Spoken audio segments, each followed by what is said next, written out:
Yeah, you can see it geographically in Pennsylvania and counties like Montgomery County, a highly educated county where Sarah Palin just didn't work.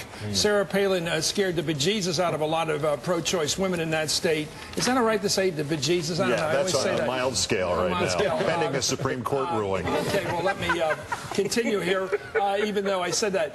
You know, I think that you're seeing it's class, and it's, of course, I'll say this again, I think people who have 4 years of college feel very socially and economically more confident than people that don't. And they, in the suburbs, they may have a bit finer attitudes about politics or whatever, maybe more grander, more public-spirited.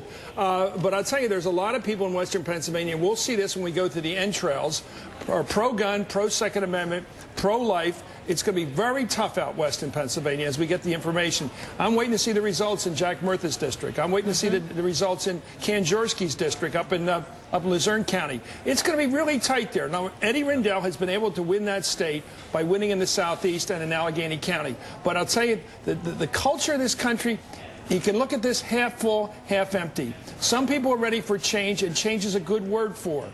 For some people, change is a bad word. Change has been bad for a lot of people in Pennsylvania for 50 years. They've seen factories close and rust. They've seen their kids go away to New York and Washington and away from home. They've seen the money go to the South. They've seen labor have problems. Change isn't always a good word to a lot of older people. And so Barack's going to have to prove himself to this older generation of Rust Belt state people, if you will, that he can deliver for them, and he's going to have to do it in a couple years. Right. I think I should correct myself. Earlier we talked about Pennsylvania. A Republican hasn't won since 1988, correct? So I said it was 24. So it's 20 years that streak is held up, right? Yeah. If it's projected for Obama tonight. How does the Republican win without winning Pennsylvania this year? Do you see a path in here? No, Rachel's caution is well taken. This strategy has crashed. The whole strategy was to win blue states to make up for the inevitable losses among the red states, which will be manifest tonight. They laid out the strategy months ago. Steve Schmidt on the phone with me said we will win New Hampshire. They're not going to win New Hampshire. They gave up on Michigan. That outpost fell weeks ago. Yep. Pennsylvania was dependent on one thing, and let's be fair about this. As Eddie Rendell said, the governor, you can't retail Pennsylvania.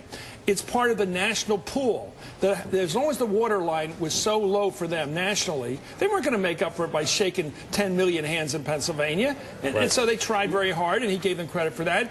But in the end, Pennsylvania is fairly emblematic of the country. Let me bring in Morning Joe, Joe Scarborough. So far, we have to point out, Joe, that John McCain has not lost a red state.